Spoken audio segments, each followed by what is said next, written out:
Coat करिए। सो असीं पहला पढ़ांगे 8वां भाव न्यायियां दा, जजेस दा, उसकी 29 आयत तो लैके 35 आयत तक, जिसनू मिल जाए वो पढ़। मैं पढ़ देनी पास्टर जी। गिदौन दी मौत। फिर गिदौन जाके अपने नगर विच रहन लग गया। उसके 70 पुत्र सन जो उसदियां कई पत्नियां तो जम्मे सन। उसदी एक रखेल भी सी जिसने उसदे एक पुत्र ਨੂੰ जन्म दिता। उस दे इस पुत्र ਦਾ ਨਾਂ ਅਬੀਮਲਕ ਸੀ। जोआस ਦਾ ਪੁੱਤਰ ਗਿਦੌਨ ਇੱਕ ਲੰਮੀ ਉਮਰ ਗੁਜ਼ਾਰ ਕੇ ਮਰ ਗਿਆ ਅਤੇ ਉਸ ਨੂੰ ਉਸਦੇ ਪਿਤਾ ਦੇ ਮਕਬਰੇ ਵਿੱਚ ਦਫਨਾ ਦਿੱਤਾ। ਇਹ ਮਕਬਰਾ ਉਸਦੀ ਕੁਲ ਅਬੀਅਜ਼ਰ ਦੇ ਸ਼ਹਿਰ ਅਫਰਾ ਵਿੱਚ ਸੀ। ਗਿਦੌਨ ਦੀ ਮੌਤ ਦੇ ਪਿੱਛੋਂ ਇਸਰਾਇਲੀ ਲੋਕਾਂ ਨੇ ਫਿਰ ਬਾਲ ਦੇਵਤਿਆਂ ਦੀ ਪੂਜਾ ਕਰਕੇ ਵਿਚਾਰ ਕੀਤਾ। ਉਹਨਾਂ ਨੇ ਆਪਣੇ ਪ੍ਰਭੂ ਪਰਮੇਸ਼ਰ ਨੂੰ ਮੰਨਣਾ ਬੰਦ ਕਰ ਦਿੱਤਾ ਜਿਸ ਨੇ ਉਹਨਾਂ ਨੂੰ ਉਹਨਾਂ ਦੇ ਚਾਰੇ ਪਾਸੇ ਦੇ ਵੈਰੀਆਂ ਤੋਂ ਬਚਾਇਆ ਸੀ। ਉਹਨਾਂ ਨੇ ਲੋਕਾਂ ਗਿਦੌਨ ਦੇ ਟੱਬਰ ਦਾ ਵੀ ਕਿਸੇ ਤਰ੍ਹਾਂ ਦਾ ਧਿਆਨ ਨਾ ਕੀਤਾ ਜਿਸ ਨੇ ਇਸਰਾਇਲੀਆਂ ਲਈ ਭਲਾਈ ਦੇ ਕੰਮ ਕੀਤੇ ਸਨ। ਆਮੀਨ। ਭਲਾਈ ਦੇ ਕੰਮ ਕੀਤੇ ਸਨ। ਸੋ ਉਹਨਾਂ ਨੇ ਉਸ ਨੂੰ ਵੀ ਕੋਈ ਉਸਦੀ ਕਦਰ ਨਹੀਂ ਕੀਤੀ। ਕਿਉਂ ਨਹੀਂ ਕੀਤੀ? ਕਿਉਂ ਨਹੀਂ ਪ੍ਰਭੂ ਨੇ ਕਦਰ ਹੋਣ ਦਿੱਤੀ? ਇਹ ਨਹੀਂ ਹੈ ਕਿ ਕਦਰ ਨਹੀਂ ਕੀਤੀ, ਪ੍ਰਭੂ ਨੇ ਕਦਰ ਕਿਉਂ ਨਹੀਂ ਹੋਣ ਦਿੱਤੀ? ਉਹ ਗਿਦੌਨ ਦੇ ਕੋਲ ਆਏ, ਉਹਨਾਂ ਨੇ ਕਿਹਾ ਕਿ ਅਸੀਂ ਤੈਨੂੰ ਰਾਜਾ ਬਣਾਉਣਾ ਵਾ, ਤੂੰ ਐਡੀ ਵੱਡੀ ਮਦੀਆਨੀਆਂ ਦੀ ਟਰਾਈਬ ਤੋਂ ਸਾਡੇ ਉੱਤੇ ਤੂੰ ਸਾਡੀ ਮਦਦ ਕਰਕੇ ਸਾਨੂੰ ਛੁਟਕਾਰਾ ਦਿੱਤਾ। ਕਿਉਂਕਿ ਖਟੂਰਾ ਦੇ 7 ਪੁੱਤਰ ਗਾਂ ਉਸਦੀਆਂ ਔਲਾਦਾਂ ਜਿਨ੍ਹਾਂ ਦੇ ਕੋਲ ਉਹ ਸਾਰਾ ਇਲਾਕਾ, ਜਿਨ੍ਹਾਂ ਦੇ ਕੋਲ ਬੇਸਿਕਲੀ ਸਾਰਾ ईरान पार्ट ऑफ इराक और बहुत सारा ईरान का इलाका और प्लस अफगानिस्तान के इलाके तक वो फैले हुआ। उन्होंने कोलों सारा इलाका है और एडी वड्डी कौम दे कोलों तो सानू छुटकारा दिता। उन्होंने मन दे विच कोई उसदे लई बरकत नहीं रही, कोई प्रभु ने कोई उन्होंने मन दे विच शुक्रगुजारी नहीं पाई। क्यों नहीं पाई? क्योंकि असी पढ़ते हैं कि गिदौन ने अपनी मूर्ति बना के लोगों के कोल पूजा कराई। और फिर की होया? गिदौन की मूर्ति के अगे लोग पूजा करते सी और अपनियां जवान धीआं गिदौन नूं दिंदे सी तोहफे के तौर पर। और जिहदे विचों बिन्यामीन दे कबीले ने भी एक अपनी धी दित्ती और वो रखैल दे तौर पे गिदौन ने अपने कोल रखी। और उस तो एक बच्चा पैदा होया जिसका नाम सी अबीमलक। और अबीमलक जिहड़ा सी वो गिदौन दे 70 पुत्र 70 प्लस जिन्ने भी उसदियां रखेलां तो पैदा होए सी उन्हां दे विचों एक सी। सो प्रभु ने उसदे उत्ते अपनी उसनूं ये सारियां चीज़ां गिदौन देख के मर गया। गिदौन की मौत हुई 1162 साल, इत्थे लिख लो, मसीह दे आउण तो पहला गिदौन की मौत 1162 साल पहला हुई। 9वां चैप्टर बहुत लंबा चैप्टर। सो आओ असीं इसनूं बहुतियां हिस्सियां दे विच वंड के पढ़ांगे। सो असीं पहला इसदियां 15 आयतां पढ़ांगे, 1 तो लैके 15 तक। मैं पढ़ देनी पास्टर जी। अबीमलक तद गिदौन अर्थात यरूब्बाल दा पुत्र अबीमलक शकम विच अपने मामिਆਂ ਕੋਲ ਗਿਆ ਅਤੇ ਉਸਨੇ ਆਪਣੇ ਮਾਂ ਦੇ ਸੰਬੰਧੀਆਂ ਨੂੰ ਕਿਹਾ, ਤੁਸੀਂ ਕਿਸ ਨੂੰ ਪਸੰਦ ਕਰੋਗੇ, ਗਿਦੌਨ ਦੇ 70 ਪੁੱਤਰਾਂ ਜਾਂ ਆਪਣੇ ਭਾਂਜੇ ਅਬੀਮਲਕ ਇਕੱਲੇ ਨੂੰ? ਕਿਸ ਨੂੰ ਆਪਣੇ ਉੱਤੇ ਸ਼ਾਸਨ ਕਰਨ ਦੇਵੋਗੇ? ਉਸ ਦੀ ਮਾਂ ਦੇ ਸਭ ਸੰਬੰਧੀਆਂ ਨੇ ਸਭ ਸ਼ਕਮ ਨਿਵਾਸੀਆਂ ਨਾਲ ਸਲਾਹ ਕੀਤੀ ਅਤੇ ਉਹਨਾਂ ਸਭ ਨੇ ਅਬੀਮਲਕ ਦੇ ਪਿੱਛੇ ਚੱਲਣ ਦਾ ਫੈਸਲਾ ਕੀਤਾ। ਉਹਨਾਂ ਨੇ ਬਾਲ ਬਰੀਬ ਦੇ ਮੰਦਰ ਵਿੱਚੋਂ ਉਸਨੂੰ 70 ਚਾਂਦੀ ਦੇ ਸਿੱਕੇ ਦਿੱਤੇ ਜਿਸ ਨਾਲ ਉਸਨੇ ਕੁਝ ਗੁੰਡੇ ਆਪਣੇ ਨਾਲ ਰਹਿਣ ਦੇ ਲਈ ਕਿਰਾਏ ਤੇ ਲਏ। ਫਿਰ ਉਹ ਅਫਰਾ ਵਿੱਚ ਆਪਣੇ ਪਿਤਾ ਦੇ ਘਰ ਗਿਆ ਤੇ ਆਪਣੇ 70 ਭਰਾਵਾਂ ਅਰਥਾਤ ਗਿਦੌਨ ਦੇ ਪੁੱਤਰਾਂ ਨੂੰ ਇੱਕ ਪੱਥਰ ਉੱਤੇ ਕਤਲ ਕਰ ਦਿੱਤਾ। ਪਰ ਗਿਦੌਨ ਦਾ ਸਭ ਤੋਂ ਛੋਟਾ ਪੁੱਤਰ ਯੋਬਮਲਕ ਲੁਕ ਗਿਆ, ਇਸ ਲਈ ਯੋਥਾਮ ਉਸਦੇ ਹੱਥੋਂ ਬਚ ਗਿਆ। ਤਦ ਸ਼ਕਮ ਤੇ ਬੈਤ ਮਿਲੋ ਦੇ ਸਭ ਲੋਕਾਂ ਨੇ ਸ਼ਕਮ ਦੇ ਪਵਿੱਤਰ ਬਲੂਤ ਦੇ ਰੁੱਖ ਕੋਲ ਇਕੱਠੇ ਹੋ ਕੇ ਅਬੀਮਲਕ ਨੂੰ ਆਪਣਾ ਰਾਜਾ ਬਣਾਇਆ। ਪਰ ਜਦੋਂ ਯੋਥਾਮ ਨੂੰ ਇਸ ਗੱਲ ਦਾ ਪਤਾ ਲੱਗਾ ਤਾਂ ਉਹ ਗਰੀਜ਼ੀਮ ਪਹਾੜ ਦੀ ਚੋਟੀ ਉੱਤੇ ਚੜ੍ਹ ਕੇ ਖਲੋ ਗਿਆ। ਉਸਨੇ ਉੱਥੇ ਖਲੋ ਕੇ ਸ਼ਕਮ ਦੇ ਲੋਕਾਂ ਨੂੰ ਇਸ ਤਰ੍ਹਾਂ ਕਿਹਾ, ਹੇ ਸ਼ਕਮ ਦੇ ਲੋਕੋ, ਮੇਰੀ ਸੁਣੋ ਤਾਂ ਪਰਮੇਸ਼ਰ ਤੁਹਾਡੀ ਸੁਣੇਗਾ। ਇੱਕ ਵਾਰ ਰੁੱਖ ਇਕੱਠੇ ਹੋਏ ਕਿ ਆਪਣਾ ਰਾਜਾ ਚੁਣ। ਉਹਨਾਂ ਨੇ ਜੈਤੂਨ ਦੇ ਰੁੱਖ ਨੂੰ ਕਿਹਾ, ਤੂੰ ਸਾਡਾ ਰਾਜਾ ਬਣ। ਜੈਤੂਨ ਦੇ ਰੁੱਖ ਨੇ ਉੱਤਰ ਦਿੱਤਾ, ਤੁਹਾਡੇ ਉੱਤੇ ਰਾਜ ਕਰਨ ਲਈ ਮੈਨੂੰ ਆਪਣੀ ਤੇਲ ਵਾਲੇ ਫੁੱਲ ਦੀ ਪੈਦਾਵਾਰ ਬੰਦ ਕਰਨੀ ਪਵੇਗੀ, ਜਿਸ ਦੀ ਵਰਤੋਂ ਤੋਂ ਦੇਵਤੇ ਅਤੇ ਮਨੁੱਖ ਖੁਸ਼ ਹੁੰਦੇ ਹਨ। ਫਿਰ ਰੁੱਖਾਂ ਨੇ ਅੰਜੀਰ ਦੇ ਰੁੱਖ ਨੂੰ ਕਿਹਾ, ਤੂੰ ਸਾਡਾ ਰਾਜਾ ਬਣ ਜਾ। ਅੰਜੀਰ ਦੇ ਰੁੱਖ ਨੇ ਉੱਤਰ ਦਿੱਤਾ, ਤੁਹਾਡੇ ਤੇ ਰਾਜ ਕਰਨ ਲਈ ਮੈਨੂੰ ਮਿੱਠੇ ਫਲ ਦੀ ਪੈਦਾਵਾਰ ਖਤਮ ਕਰਨਾ ਪਵੇਗਾ, ਜੋ ਮੈਂ ਨਹੀਂ ਕਰ ਸਕਦਾ ਹਾਂ। ਇਸ ਲਈ ਉਹਨਾਂ ਨੇ ਅੰਗੂਰ ਦੀ ਵੇਲ ਨੂੰ ਕਿਹਾ, ਤੂੰ ਸਾਡਾ ਰਾਜਾ ਬਣ ਜਾ। ਅੰਗੂਰ ਦੀ ਵੇਲ ਨੇ ਕਿਹਾ, ਤੁਹਾਡੇ ਉੱਤੇ ਰਾਜ ਕਰਨ ਲਈ ਮੈਨੂੰ ਆਪਣੇ ਰਸ ਵਾਲੇ ਅੰਗੂਰ ਖਤਮ ਕਰਨੇ ਪੈਣਗੇ, ਜਿਨ੍ਹਾਂ ਨੂੰ ਖਾ ਕੇ ਦੇਵਤੇ ਅਤੇ ਮਨੁੱਖ ਖੁਸ਼ ਹੁੰਦੇ ਹਨ। ਤਦ ਉਹਨਾਂ ਸਭ ਰੁੱਖਾਂ ਨੇ ਕੰਡਿਆਲੀ ਝਾੜੀ ਨੂੰ ਕਿਹਾ, ਤੂੰ ਸਾਡਾ ਰਾਜਾ ਬਣ ਜਾ। ਉਸਨੇ ਉਹਨਾਂ ਨੂੰ ਉੱਤਰ ਦਿੱਤਾ, ਜੇਕਰ ਸੱਚਮੁੱਚ ਤੁਸੀਂ ਮੈਨੂੰ ਰਾਜਾ ਬਣਾਉਣਾ ਚਾਹੁੰਦੇ ਹੋ ਤਾਂ ਤੁਸੀਂ ਸਭ ਆ ਕੇ ਮੇਰੀ ਛਾਂ ਹੇਠ ਆਸਰਾ ਲਵੋ। ਜੇਕਰ ਤੁਸੀਂ ਨਹੀਂ ਆਵੋਗੇ ਤਾਂ ਮੇਰੇ ਕੰਡਿਆਂ ਵਿੱਚੋਂ ਅੱਗ ਭੜਕੇਗੀ, ਜੋ ਲਬਾਨੋਨ ਦੇ ਸਭ ਸੁੰਦਰ ਰੁੱਖਾਂ ਨੂੰ ਭਸਮ ਕਰ ਦੇਵੇਗੀ। ਆਮੀਨ। ਤੋ ਸਵਾਲ ਇਹ ਹੈਗਾ ਕਿ ਇਹ ਲੋਕ ਕੌਣ, ਉਹ ਕਿੱਥੇ ਗਿਆ? ਸੋ ਇਹਦੇ ਲਈ ਸਾਨੂੰ ਜਿਸ ਲਈ ਅਸੀਂ ਇਹਨਾਂ ਮੈਪਸ ਦੇ ਵਿੱਚ ਜਾਣਦੇ ਹੈਗੇ ਆ ਤੇ ਸਾਨੂੰ ਦਿਖਾਈ ਦਿੰਦਾ ਕਿ ਉਹ ਜਿਹੜਾ let me go back to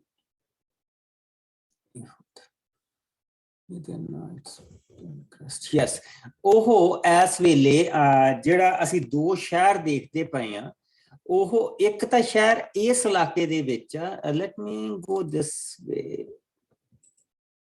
ਸੋ ਸ਼ਕਮ ਦਾ ਇਲਾਕਾ ਅਸੀਂ ਆਹ ਦੇਖਦੇ ਪਏ ਜੋ ਮਨੱਸਾ ਦੇ ਕਬੀਲੇ ਦੇ ਵਿੱਚ, ਰਾਈਟ। ਸੋ ਉਹ ਸ਼ਕਮ ਦੇ ਇਲਾਕੇ ਦੇ ਵਿੱਚ ਜਿਸ ਲਈ ਉਹ ਇਸ ਵੇਲੇ ਉਹ ਹੈਗਾ, ਅਬੀਮਲਕ ਨੇ ਸ਼ਕਮ ਦੇ ਵਿੱਚ ਆਪਣੇ ਮਾਮਿਆਂ ਨੂੰ ਜਾ ਕੇ ਕਿਹਾ।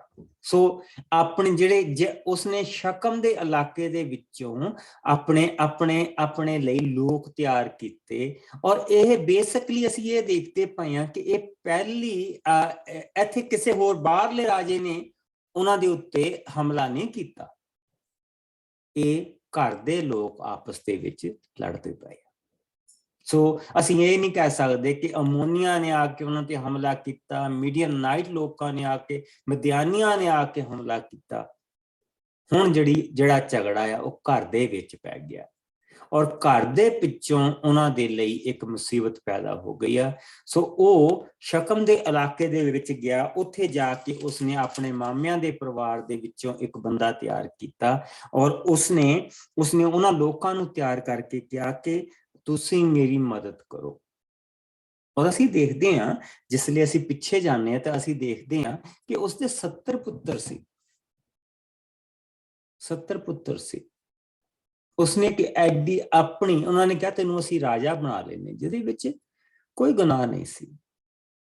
ਪਰ ਉਸਨੂੰ ਇੰਨਾ ਪਤਾ ਸੀ ਗਦਾਉਨ ਨੂੰ ਕਿ ਜੇ ਮੈਂ ਰਾਜਾ ਬਣ ਗਿਆ ਤਾਂ ਉਹਦੇ ਨਾਲ ਰਿਸਪੌਂਸਿਬਿਲਿਟੀਆਂ ਆਉਣੀਆਂ, ਮੈਨੂੰ ਇਹਨਾਂ ਲੋਕਾਂ ਦੀ ਸਾਂਭ ਸੰਭਾਲ ਕਰਨੀ ਪੈਣੀ, ਮੈਨੂੰ ਇਹਨਾਂ ਦੇ ਨਾਲ ਇੱਕ ਕਾਨੂੰਨ ਰੱਖਣਾ ਪੈਣਾ। ਉਸਨੇ ਦੇਖਿਆ ਕਿ ਮੇਰਾ ਜਿਹੜਾ ਬਾਪ, ਅਸੀਂ ਇੱਥੇ ਦੇਖਦੇ ਹਾਂ ਜਰੁੱਬਾਬੇਲ, ਜਿਸ ਲਈ ਅਸੀਂ 9ਵੇਂ ਭਾਗ ਦੇ ਵਿੱਚ ਆਉਂਦੇ ਹਾਂ ਤਾਂ ਅਸੀਂ ਪਹਿਲੀ ਆਇਤ ਵਿੱਚ ਪੜ੍ਹਦੇ ਹਾਂ, ਤਦ ਗਿਦੌਨ ਅਰਥਾਤ ਯਰੁੱਬਾਬੇਲ ਦਾ ਪੁੱਤਰ ਅਬੀਮਲਕ। ਸੋ ਜਿਹੜਾ ਉਸਦੇ ਬਾਪ ਨੇ ਉਸਨੂੰ ਨਾਮ ਦਿੱਤਾ ਸੀ ਉਹ ਯਰੁੱਬਾਬੇਲ ਸੀ। ਔਰ ਯਰੁੱਬਾਬੇਲ ਦਾ ਜਿਹੜਾ ਮਤਲਬ ਆ ਕਿ ਉਹ ਜੋ ਬਾਲ ਦੇਵਤਾ ਦੀ ਰਾਖੀ ਕਰਦਾ, ਉਸਦਾ ਮਤਲਬ ਇਹ ਹੈ। ਸਾਡੇ ਪ੍ਰਭੂ ਦੀ ਰਾਖੀ ਕੌਣ ਕਰਦਾ? ਕੋਈ ਵੀ ਨਹੀਂ, ਕਿਉਂਕਿ ਉਹ ਮੂਰਤੀ ਨੇ। ਬਾਲ ਦੇਵਤਾ ਇੱਕ ਮੂਰਤੀ ਹੈ। ਉਹ ਜੋ ਬਾਲ ਦੇ ਮੰਦਿਰ ਦੀ ਰਾਖੀ ਕਰਦਾ ਜਾਂ ਉਹ ਜੋ ਬਾਲ ਦੀ ਰਾਖੀ ਕਰਦਾ, ਬਾਲ ਉਸ ਦੀ ਰਾਖੀ ਕਰਦਾ। ਪਰ ਜਿਹਨੂੰ ਆਪਣੇ ਆਪ ਨੂੰ ਰਾਖੀ ਦੀ ਲੋੜ ਪੈਂਦੀ ਪਈ ਆ, ਉਹ ਉਸ ਦੀ ਰਾਖੀ ਕਿਸ ਤਰ੍ਹਾਂ ਕਰ ਸਕਦਾ? ਤੁਸੀਂ ਇੱਥੇ ਆ ਕੇ ਸਾਨੂੰ ਪਤਾ ਲੱਗਦਾ ਕਿ ਦੇਵੀ ਦੇਵਤਿਆਂ ਦੀ ਰਾਖੀ ਸਾਨੂੰ ਕਰਨੀ ਪੈਂਦੀ ਹੈ। ਔਰ ਵਾਪਸ ਕੀ ਮਿਲਦਾ ਸਾਨੂੰ ਨਹੀਂ ਪਤਾ। ਸੋ ਇੱਥੇ ਜਿਹੜੀ ਸਾਡੀ ਮੇਨ ਚੀਜ਼ ਆ ਉਹ ਉਹਦੇ ਨਾਮ ਦੇ ਵਿੱਚ ਛੁਪੀ ਹੋਈ। ਉਸਦਾ ਅਸਲੀ ਨਾਮ ਜਿਹੜਾ ਆ ਉਹ ਯਰੁਬਬਾਲ ਆ, ਉਹ ਜੋ ਬਾਲ ਦੇਵਤੇ ਦੀ ਰਾਖੀ ਕਰਦਾ। ਸੋ ਉਸਨੇ ਭੜਕਾਇਆ, ਉਹ ਬਿਨਯਾਮੀਨ ਦੇ ਕਬੀਲੇ ਤੋਂ ਸੀ, ਉਸਨੇ ਭੜਕਾਇਆ ਆਪਣੇ ਲੋਕਾਂ ਨੂੰ, ਮਾਮੇ ਦੇ ਘਰ ਗਿਆ, ਉਹਨਾਂ ਨੂੰ ਭੜਕਾਇਆ ਕਿ ਦੇਖੋ ਤੁਹਾਨੂੰ ਤੁਹਾਡੇ ਲਈ ਹੁਣ ਅਗਲਾ ਕਿਹੜਾ ਬਣੇ। ਗਿਦਿਓਨ ਤਾਂ ਮਰ ਗਿਆ, ਗਿਦਿਓਨ ਤਾਂ ਮਰ ਗਿਆ, ਅਗਲਾ ਕਿਹੜਾ ਬਣੇ, ਕਿਹੜਾ ਤੁਹਾਡੇ ਤੇ ਰਾਜ ਕਰੇਗਾ? ਤੁਸੀਂ ਮੈਨੂੰ ਚਾਹੁੰਦੇ ਆ ਜਾਂ ਉਸਦੇ ਬਾਕੀ ਪੁੱਤਰਾਂ ਨੂੰ ਚਾਹੁੰਦੇ? ਸੋ ਉਹਨਾਂ ਨੇ ਆਪਸ ਦੇ ਵਿੱਚ ਸਲਾਹ ਕੀਤੀ। ਉਹਨਾਂ ਨੇ ਕਿਹਾ ਅੱਛਾ ਠੀਕ ਆ, ਅਸੀਂ ਤੈਨੂੰ ਆਪਣਾ ਰਾਜਾ ਬਣਾਉਣਾ। ਸੋ ਅਬੀਮਲਕ ਜੋ ਵੀ ਪਹਿਲਾ ਨਾਂ ਸਾਨੂੰ ਉਹਦਾ ਪਤਾ ਨਹੀਂ, ਕਜ਼ ਮਲਕੇ ਅਬ ਉਹ ਹੁਣ ਬਣਿਆ। ਮਲਕ ਦਾ ਮਤਲਬ ਹੁੰਦਾ ਰਾਜਾ, ਇਸ ਕਰਕੇ ਉਹਦੇ ਨਾਮ ਦੇ ਨਾਲ ਇਹ ਰਾਜਾ ਜੁੜਿਆ ਹੈ। ਇਹ ਉਸਦਾ ਚੇਂਜਡ ਨੇਮ ਆ, ਬਦਲਿਆ ਹੋਇਆ ਨਾਮ ਆ। ਔਰ ਸਾਨੂੰ ਇਹ ਨਹੀਂ ਪਤਾ ਕਿ ਉਸਦਾ ਪਹਿਲਾ ਨਾਮ ਕੀ ਸੀ। ਉਹਨਾਂ ਨੇ ਉਸਦਾ ਨਾਮ ਅਬੀਮਲਕ ਰੱਖਿਆ, ਅਬੀ ਜੋ ਸਾਡਾ ਰਾਜਾ ਹੈ, ਕਿਉਂਕਿ ਮਲਕ ਹਮੇਸ਼ਾ ਰਾਜਾ ਦੇ ਲਈ ਵਰਤਿਆ ਜਾਂਦਾ। ਮਲਕ ਦਾ ਮਤਲਬ ਹੀ ਰਾਜਾ ਹੈ। ਸੋ ਜਿੱਦਾਂ ਮਲਕੇ ਸਿਦਕ ਅਸੀਂ ਦੇਖਦੇ ਹਾਂ। ਸੋ ਰਾਸਤਬਾਜੀ ਦਾ ਰਾਜਾ, ਮਲਕੇ ਸਿਦਕ ਰਾਸਤਬਾਜੀ ਦਾ ਰਾਜਾ। ਸੋ ਗਿਦਿਓਨ ਨੇ ਜੋਥਾਮ ਦੇ ਵਿੱਚ, ਗਿਦਿਓਨ ਆਫਰਾ ਦੇ ਵਿੱਚ ਆਪਣੇ ਪਿਤਾ ਦੇ ਘਰ ਗਿਆ ਔਰ 70 ਪੁੱਤਰ ਸੀ, ਸਾਰਿਆਂ ਨੂੰ ਉਸਨੇ ਮਾਰ ਦਿੱਤਾ। ਸੋ ਹੁਣ ਅਸੀਂ ਇਹ ਦੇਖ ਸਕਦੇ ਹਾਂ ਕਿ ਜੇ ਗਿਦਿਓਨ ਨੇ ਆਪਣੇ ਲਈ ਮੂਰਤੀ ਬਣਵਾਈ ਔਰ ਉਸ ਮੂਰਤੀ ਦੀ ਪੂਜਾ ਕਰਾਈ, ਅੰਤ ਦੇ ਵਿੱਚ ਉਸਦੇ ਪੱਲੇ ਕੀ ਪਿਆ? ਕੁਛ ਵੀ ਨਹੀਂ, ਕੁਛ ਵੀ ਨਹੀਂ ਉਸਦੇ ਪੱਲੇ ਪਿਆ। ਕਿਉਂਕਿ ਜਿਹੜੀਆਂ ਸੰਤਾਨਾਂ ਉਸ ਤੋਂ ਪੈਦਾ ਹੋਈਆਂ ਸੀ, ਉਸਦੀਆਂ ਪਤਨੀਆਂ ਤੋਂ ਜਿਹੜੀਆਂ ਸੰਤਾਨਾਂ ਪੈਦਾ ਹੋਈਆਂ ਸੀ, ਉਹ ਸਾਰੀਆਂ ਮਾਰੀਆਂ ਗਈਆਂ ਇੱਕ ਤੋਂ ਇਲਾਵਾ। ਔਰ ਜਿਸ ਨੂੰ ਰਾਜਾ ਬਣਾਇਆ ਗਿਆ, ਜੋ 3 ਸਾਲ ਤੱਕ ਰਾਜਾ ਰਿਹਾ ਉਸ ਇਲਾਕੇ ਦਾ, ਉਹ ਇੱਕ ਰਖੇਲ ਦਾ ਪੁੱਤਰ, ਸੋ ਅਸੀਂ ਇਹ ਕਹਿ ਸਕਦੇ ਹਾਂ ਕਿ ਗਿਦਿਓਨ ਨੇ ਆਪਣੇ ਪ੍ਰਭੂ ਨੂੰ ਇੱਕ ਰਖੇਲ ਦੀ ਤਰ੍ਹਾਂ ਉਸਦੇ ਨਾਲ ਉਸਨੇ ਵਿਹਾਰ ਕੀਤਾ, ਤਾਂ ਪ੍ਰਭੂ ਨੇ ਵੀ ਉਸਨੂੰ ਜੋ ਬਦਲਾ ਦਿੱਤਾ ਇੱਕ ਰਖੇਲ ਦੇ ਪੁੱਤਰ ਦੇ ਰਾਹੀਂ। ਠੀਕ। ਸੋ ਆਓ ਹੁਣ ਅਸੀਂ 15ਵੀਂ ਆਇਤ ਤੋਂ ਅੱਗੇ ਜਾਈਏ। ਔਰ ਉਹ ਉੱਥੇ ਸਿਰਫ ਜਿਹੜਾ ਉਸਦਾ ਇੱਕ ਪੁੱਤਰ ਹੈ ਕਹਾਣੀ ਸੁਣਾ ਰਿਹਾ ਕਿ ਉਹ ਦਰਖਤਾਂ ਨੇ ਮਿਲ ਕੇ ਇੱਕ ਰਾਜਾ ਬਣਾਉਣਾ ਚਾਹਿਆ। ਉਹ ਓਲਿਵ ਟਰੀ ਦੇ ਕੋਲ ਗਏ, ਓਲਿਵ ਨੇ ਕਿਹਾ ਕਿ ਮੈਨੂੰ ਆਪਣਾ ਜਿਹੜਾ ਆਪਣੇ ਫੁੱਲ ਛੱਡਣੇ ਪੈਣੇ। ਕੁਛ ਓਲਿਵ ਟਰੀ ਦੇ ਜਿਹੜੇ ਫੁੱਲ ਹੁੰਦੇ ਬਹੁਤ ਹੀ ਸੁਗੰਧਿਤ ਹੁੰਦੇ ਆ, ਮੈਨੂੰ ਆਪਣੇ ਫੁੱਲ ਛੱਡਣੇ ਪੈਣੇ ਆ, ਮੈਨੂੰ ਆਪਣਾ ਤੇਲ ਛੱਡਣਾ ਪੈਣਾ। ਉਹ ਏਦਾਂ ਹੀ ਉਹ ਜੈਤੂਨ ਦੇ ਕੋਲ ਗਿਆ, ਜੈਤੂਨ ਨੇ ਕਿਹਾ ਮੈਨੂੰ ਆਪਣੀ ਮਿਠਾਸ ਛੱਡਣੀ ਪੈਣੀ ਆ। ਅੰਗੂਰ ਦੇ ਕੋਲ ਗਿਆ, ਉਸਨੇ ਕਿਹਾ ਮੈਨੂੰ ਆਪਣਾ ਰਸ ਛੱਡਣਾ ਪਿਆ। ਫਿਰ ਉਹ ਝਾੜੀਆਂ ਦੇ ਕੋਲ ਗਿਆ, ਝਾੜੀਆਂ ਨੇ ਕਿਹਾ ਕਿ ਠੀਕ ਆ, ਅਸੀਂ ਤੁਹਾਡਾ ਰਾਜਾ ਬਣਾਂਗੇ, ਅਸੀਂ ਦਰਖਤਾਂ ਦਾ ਰਾਜਾ ਬਣਨ ਨੂੰ ਤਿਆਰ ਹਾਂ। ਔਰ ਪਰ ਤੁਹਾਨੂੰ ਸਾਡੀ ਛਾਂ ਦੇ ਹੇਠ ਆਸਰਾ ਲੈਣਾ ਪਏਗਾ। ਸਾਡੇ ਜਿਹੜੇ ਇੰਡੀਆ ਤੋਂ ਆਏ ਆ, ਤੁਹਾਨੂੰ ਚੇਤਾ ਹੋਣਾ, ਜਿਹੜੀਆਂ ਮਲੇ ਦੀਆਂ ਬੇਰੀਆਂ ਹੁੰਦੀਆਂ ਉਹ ਧਰਤੀ ਦੇ ਨਾਲ ਲੱਗੀਆਂ ਹੁੰਦੀਆਂ, ਕੀ ਉਹਨੇ ਛਾਂ ਦੇਣੀ? ਕੰਡੇ ਹੀ ਆ, ਝਾੜੀਆਂ ਨੇ ਕੀ ਛਾਂ ਦੇਣੀ? ਸੋ ਉਹਨਾਂ ਨੇ ਕਿਹਾ ਤੁਹਾਨੂੰ ਆ ਕੇ ਸਾਡੀ ਛਾਂ ਥੱਲੇ ਬੈਠਣਾ ਪਏਗਾ, ਫਿਰ ਅਸੀਂ ਤੁਹਾਡੀ ਮਦਦ ਕਰਾਂਗੇ। ਸੋ ਹੁਣ ਆਓ ਅਸੀਂ 16 ਆਇਤ ਤੋਂ ਲੈ ਕੇ ਤਾਂ ਅਸੀਂ ਇਸ ਨੂੰ 25 ਆਇਤ ਤੱਕ ਦੇਖਾਂ। ਸਿਸਟਰ ਜੀ ਤੁਸੀਂ ਪੜ੍ਹ ਦਿਓ। ਓਕੇ। ਯੋਥਾਮ ਨੇ ਅੱਗੇ ਕਿਹਾ ਕਿ ਤੁਸੀਂ ਸੱਚਮੁੱਚ ਆਪਣੇ ਪੂਰੇ ਦਿਲ ਦੀ ਇਮਾਨਦਾਰੀ ਨਾਲ ਅਬੀਮਲਕ ਨੂੰ ਰਾਜਾ ਬਣਾਇਆ ਹੈ, ਪਰ ਕੀ ਤੁਸੀਂ ਗਦਾਉਨ ਦੇ ਸਭ ਭਲੇ ਕੰਮ ਜੋ ਉਸਨੇ ਤੁਹਾਡੇ ਲਈ ਕੀਤੇ ਭੁੱਲ ਗਏ ਹੋ? ਕੀ ਤੁਸੀਂ ਉਸਦੇ ਟੱਬਰ ਨਾਲ ਠੀਕ ਵਰਤਾਓ ਕੀਤਾ ਹੈ? ਮੇਰੇ ਪਿਤਾ ਗਦਾਉਨ ਨੇ ਆਪਣਾ ਜੀਵਨ ਖਤਰੇ ਵਿੱਚ ਪਾ ਕੇ ਤੁਹਾਡਾ ਬਚਾਅ ਮਿਦਿਆਨੀਆਂ ਕੋਲੋਂ ਕੀਤਾ ਸੀ। ਉਸਨੇ ਤੁਹਾਡੇ ਲਈ ਕਈ ਲੜਾਈਆਂ ਲੜੀਆਂ, ਪਰ ਤੁਸੀਂ ਇਸ ਦੇ ਬਦਲੇ ਵਿੱਚ ਉਸਦੇ ਟੱਬਰ ਦੇ ਨਾਲ ਇੰਨਾ ਬੁਰਾ ਵਰਤਾਓ ਕੀਤਾ ਕਿ ਉਸਦੇ 70 ਪੁੱਤਰਾਂ ਨੂੰ ਇੱਕੋ ਹੀ ਪੱਥਰ ਉੱਤੇ ਕਤਲ ਕਰ ਦਿੱਤਾ ਅਤੇ ਉਸਦੀ ਰਖੇਲ ਦੇ ਪੁੱਤਰ ਅਬੀਮਲਕ ਨੂੰ ਸ਼ਕਮ ਦਾ ਰਾਜਾ ਬਣਾਇਆ, ਕਿਉਂਕਿ ਉਹ ਤੁਹਾਡਾ ਸੰਬੰਧੀ ਹੈ। ਸੋ ਜੇਕਰ ਤੁਸੀਂ ਗਦਾਉਨ ਦੇ ਟੱਬਰ ਨਾਲ ਆਪਣੇ ਸੱਚੇ ਦਿਲੋਂ ਪੂਰੀ ਇਮਾਨਦਾਰੀ ਨਾਲ ਇਹ ਸਭ ਕੁਝ ਕੀਤਾ ਹੈ, ਤਾਂ ਤੁਸੀਂ ਅਬੀਮਲਕ ਦੇ ਨਾਲ ਖੁਸ਼ ਰਹੋ ਅਤੇ ਉਹ ਵੀ ਤੁਹਾਡੇ ਨਾਲ ਖੁਸ਼ ਰਹੇ। ਪਰ ਜੇਕਰ ਤੁਸੀਂ ਦੋਵੇਂ ਧਿਰਾਂ ਇਸ ਤਰ੍ਹਾਂ ਨਾਲ ਰਹੋ ਤਾਂ ਅਬੀਮਲਕ ਤੋਂ ਇੱਕ ਅੱਗ ਭੜ ਕੇ ਜੋ ਸ਼ਕਮ ਅਤੇ ਬੈਤ ਮਿਲੋ ਦੇ ਲੋਕਾਂ ਨੂੰ ਭਸਮ ਕਰ ਦੇਵੇ, ਇਸੇ ਤਰ੍ਹਾਂ ਸ਼ਕਮ ਅਤੇ ਬੈਤ ਮਿਲੋ ਤੋਂ ਇੱਕ ਅੱਗ ਭੜ ਕੇ ਜੋ ਅਬੀਮਲਕ ਨੂੰ ਭਸਮ ਕਰ ਦੇਵੇ। ਇਹ ਸਭ ਕਹਿਣ ਚੁੱਕਣ ਦੇ ਪਿੱਛੋਂ ਯੋਥਾਮ ਆਪਣੇ ਭਰਾ ਅਬੀਮਲਕ ਦੇ ਡਰ ਕਾਰਨ ਉੱਥੋਂ ਨੱਠ ਕੇ ਬੇਅਰ ਵਿੱਚ ਜਾ ਕੇ ਰਹਿਣ ਲੱਗਾ। ਅਬੀਮਲਕ ਇਜ਼ਰਾਈਲ ਉੱਤੇ 3 ਸਾਲ ਰਾਜ ਕਰ ਚੁੱਕਾ ਸੀ, ਪਰ ਪਰਮੇਸ਼ਰ ਨੇ ਅਬੀਮਲਕ ਅਤੇ ਸ਼ਕਮ ਦੇ ਲੋਕਾਂ ਵਿਰੁੱਧ ਇਥੋਂ ਮਿਟਿਆ ਆ। ਆਤਮਾ, ਹਾਂ ਤੁਹਾਡੇ ਅੱਖਰ ਵਿੱਚ ਮਿਸਿੰਗ ਆ, ਉਸ ਨੂੰ ਠੀਕ ਕਰ ਲਓ। ਹਾਂਜੀ, ਉਹ ਹੈਗਾ ਆਤਮਾ, ਆਮਾ ਨਹੀਂ ਆਤਮਾ, ਉਹਦੇ ਵਿੱਚ ਤੱਤਾ ਮਿਸਿੰਗ। ਆਤਮਾ, ਆਤਮਾ ਕੱਲਿਆ। ਇਸ ਕਾਰਨ ਸ਼ਕਮ ਦੇ ਲੋਕਾਂ ਨੇ ਅਬੀਮਲਕ ਨਾਲ ਵਿਸ਼ਵਾਸਘਾਤ ਕੀਤਾ। ਇਹ ਸਭ ਇਸ ਲਈ ਹੋਇਆ ਕਿ ਅਬੀਮਲਕ ਅਤੇ ਸ਼ਕਮ ਦੇ ਲੋਕ ਆਪਣੇ ਉਸ ਸਭ ਕੀਤੇ ਦੀ ਸਜ਼ਾ ਭੁਗਤਣ ਜੋ ਉਹਨਾਂ ਗਦਾਉਨ ਦੇ 70 ਪੁੱਤਰਾਂ ਨਾਲ ਇੱਕ ਪੱਥਰ ਤੇ ਕੀਤਾ ਸੀ। ਸ਼ਕਮ ਦੇ ਲੋਕਾਂ ਨੇ ਦੇ ਹੀ ਉਕਸਾਉਣ ਤੇ ਅਬੀਮਲਕ ਨੇ ਉਹਨਾਂ ਨੂੰ ਕਤਲ ਕੀਤਾ ਸੀ। ਸੋ ਸ਼ਕਮ ਦੇ ਲੋਕਾਂ ਨੇ ਆਪਣੇ ਆਦਮੀ ਅਬੀਮਲਕ ਦੇ ਵਿਰੁੱਧ ਪਹਾੜੀ ਇਲਾਕੇ ਵਿੱਚ ਛੁਪਾਏ। ਉਹ ਉਸ ਰਾਹ ਤੋਂ ਦੀ ਹਰ ਲੰਘਣ ਵਾਲੇ ਨੂੰ ਲੁੱਟ ਲੈਂਦੇ ਸਨ। ਇਸ ਬਾਰੇ ਅਬੀਮਲਕ ਨੂੰ ਖਬਰ ਵੀ ਦਿੱਤੀ ਗਈ, ਪਰ ਉਸਨੇ ਕੋਈ ਕੇਅਰ ਨਹੀਂ ਕੀਤੀ। ਹੁਣ ਅਸੀਂ ਇਹ ਦੇਖਦੇ ਪਏ ਹਾਂ ਕਿ ਪਹਿਲਾ ਰਾਜਾ ਚੁਣਿਆ ਗਿਆ ਮਨੱਸੇ ਦੇ ਕਬੀਲੇ ਦੇ ਵਿੱਚੋਂ, ਔਰ ਉਸਨੇ ਉਸਦਾ ਜਿਹੜਾ ਰਾਜ ਪਾਟ ਸੀ ਉਹ ਕੁਛ ਨਹੀਂ ਸੀਗਾ, ਇੱਕ ਚੋਰਾਂ ਡਾਕੂਆਂ ਵਾਲਾ ਸੀ। ਉਹ ਕੋਈ ਰਾਜਾ ਨਹੀਂ ਸੀ। ਉਹਨਾਂ ਨੇ ਰਾਜਾ ਚੁਣ ਤਾਂ ਲਿਆ, ਪਰ ਉਹ ਕੋਈ ਰਾਜਾ ਨਹੀਂ ਸੀ। ਕਬੀਲੇ ਦੇ ਉੱਤੇ ਇੱਕ ਸਰਦਾਰ ਦੀ ਤਰ੍ਹਾਂ ਉਹ ਰਾਜ ਕਰਦਾ ਸੀ, ਔਰ ਉਸਦਾ ਜਿਹੜਾ ਸਾਰੇ ਦਾ ਸਾਰਾ ਰਾਜ ਸੀ ਉਹ ਪਾਪ ਦੇ ਨਾਲ ਭਰਿਆ ਪਿਆ ਸੀ। ਕਿਉਂ ਪਾਪ ਦੇ ਨਾਲ ਭਰਿਆ ਪਿਆ ਸੀ? ਇਹ ਗਦਾਉਨ ਦਾ ਪਾਪ ਦਿਖਦਾ ਪਿਆ।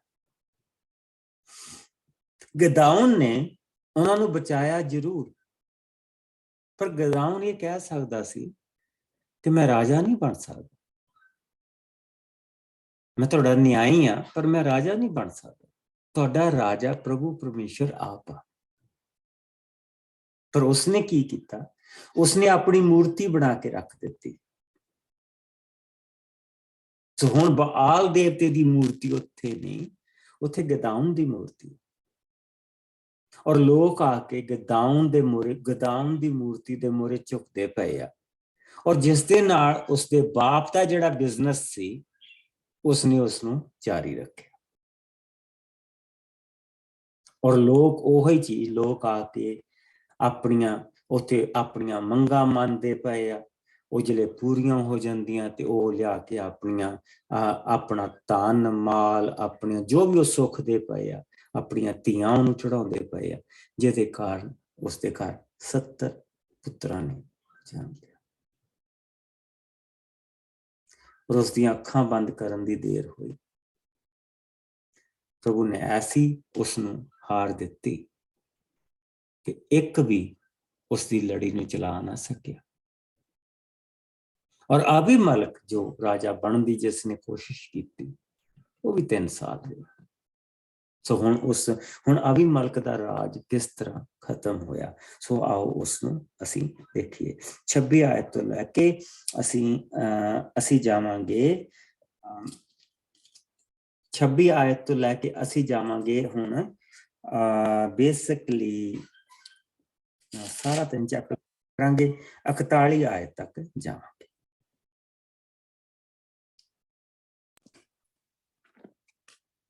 ਤਦ ਗਿਆਲ, ਜਿਸ ਦੇ ਪਿਤਾ ਦਾ ਨਾਂ ਅਬਦ ਸੀ, ਆਪਣੇ ਲੋਕਾਂ ਨਾਲ ਸ਼ਕਮ ਵਿੱਚ ਆਇਆ।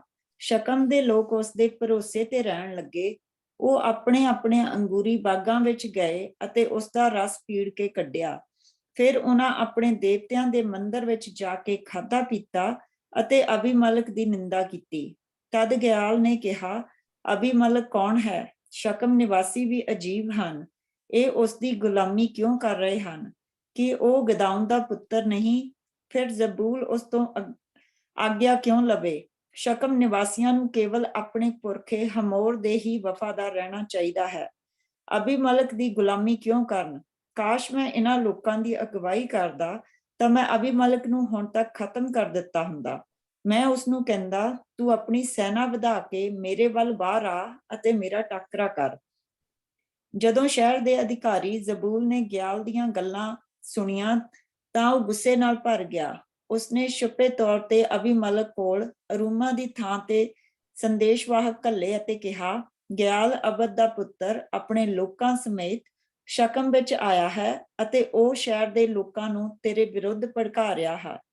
ਇਸ ਲਈ ਤੂੰ ਆਪਣੇ ਲੋਕਾਂ ਨੂੰ ਨਾਲ ਲੈ ਕੇ ਖੇਤਾਂ ਵਿੱਚ ਲੁਕ ਕੇ ਬੈਠ। ਫਿਰ ਤੂੰ ਅਗਲੀ ਸਵੇਰੇ ਤੜਕੇ ਉੱਠ ਕੇ ਸ਼ਹਿਰ ਉੱਤੇ ਹੱਲਾ ਬੋਲੀ ਅਤੇ ਜਦੋਂ ਗਿਆਲ ਆਪਣੇ ਲੋਕਾਂ ਨਾਲ ਤੇਰੇ ਵਿਰੁੱਧ ਲੜਨ ਲਈ ਨਿਕਲੇ ਤਾਂ ਤੂੰ ਉਸਨੂੰ ਮੂੰਹ ਤੋੜ ਉੱਤਰ ਦੇਵੀਂ।